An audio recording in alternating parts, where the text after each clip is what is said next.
এই যে আমরা টাকা নিয়ে আসছি, ফরম নেওয়ার জন্য টাকা নিয়ে আসছি। আমরা নিয়ম মেনটেন করে আমরা ফরম নেওয়ার জন্য আসছি, কিন্তু আমাদেরকে ফরম নিতে দিচ্ছে না। 3টা থেকে 5টা পর্যন্ত যারা প্রার্থী হবেন, যারা ক্যান্ডিডেট হতে চায় বিভিন্ন পদে, প্রেসিডেন্ট সেক্রেটারি সহ এজিএস সহ বিভিন্ন পদে, তাদের জন্য ফর্ম বিতরণের কথা। 3টা থেকে ফর্ম বিতরণ করবে, 5টার মধ্যে জমা এবং সংগ্রহ করা।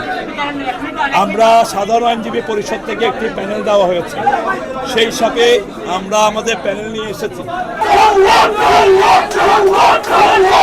আমি চট্টগ্রাম জেলা আইনজীবী সমিতির সাধারণ আইনজীবীদের মনোনীত প্যানেলের একজন পদপ্রার্থী।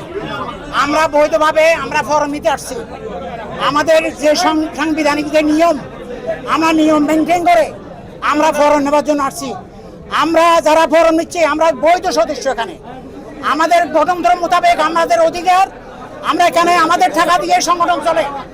আমরা যেহেতু ভোট দিতে পারবো, আমরা সবাই ভোটের প্রার্থী হইতে পারবো। এই বৈধতা নিয়ে আজকে আমি সভাপতি প্রার্থী হিসাবে ফরম নিতে আসছি। আমরা টাইমলি এখানে উপস্থিত হয়েছি, কিন্তু আমাদেরকে ফরম নিতে দিচ্ছে না এবং আমাদেরকে প্রতিবন্ধকতা সৃষ্টি করছে। পরবর্তীতে দরজা বন্ধ করে দিচ্ছে। আমরা নির্বাচন কমিশনের সাথে কথা বলতে চাই। সন্দেহ তো আছে, ওরা তো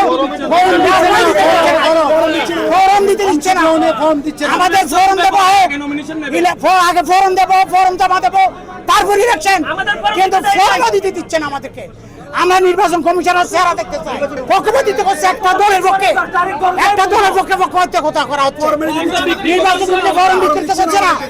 আমরা টাকা নিয়ে যাচ্ছি। এই যে আমরা টাকা নিয়ে আসছি, ফরম নেওয়ার জন্য টাকা নিয়ে আসছি,